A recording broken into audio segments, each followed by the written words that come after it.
హైదరాబాద్లో జరిగే ఫార్ములా ఈ రేసు అగ్రిమెంట్ వెనుక భారీ అవినీతి భాగోతం బయటపడింది.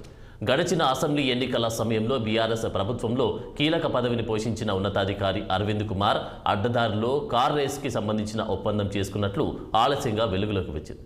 కేబినెట్ అనుమతి లేకుండానే రేస్ నిర్వహణకు 55 కోట్లు అడ్వాన్స్ ముట్టజెప్పినట్లు బయలుపడింది. రాష్ట్రంలో ఎన్నికల కోడ్ అమల్లో ఉన్న టైంలో కేవలం ఫోన్ల ద్వారానే ఇదంతా నడిపించారని అరవింద్ కుమార్ రూల్స్ని వ్యతిరేకిస్తూ వ్యక్తిగతంగా ఈ అగ్రిమెంట్ చేసుకున్నట్లు ప్రస్తుత ప్రభుత్వం గుర్తించింది. దీంతో ఒప్పందానికి చెల్లించిన 55 కోట్లు తిరిగి చెల్లించాలని అరవింద్ కుమార్కు ప్రభుత్వం నోటీసులు జారీ చేసింది.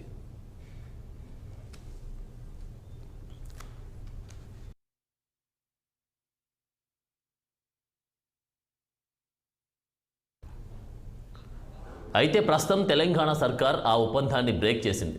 కొత్త తెలంగాణ సర్కార్ తీసుకున్న తాజా నిర్ణయం తమను నిరాశపరిచినట్లు ఫార్ములా ఈ చీఫ్ ఛాంపియన్షిప్ ఆఫీసర్ ఆల్బర్టో లాంగో తెలిపారు. భారత్లో మోటార్ స్పోర్ట్స్ అభిమానులకు తీవ్ర నిరాశకు గురిచేసినట్లు ఆయన పేర్కొన్నారు.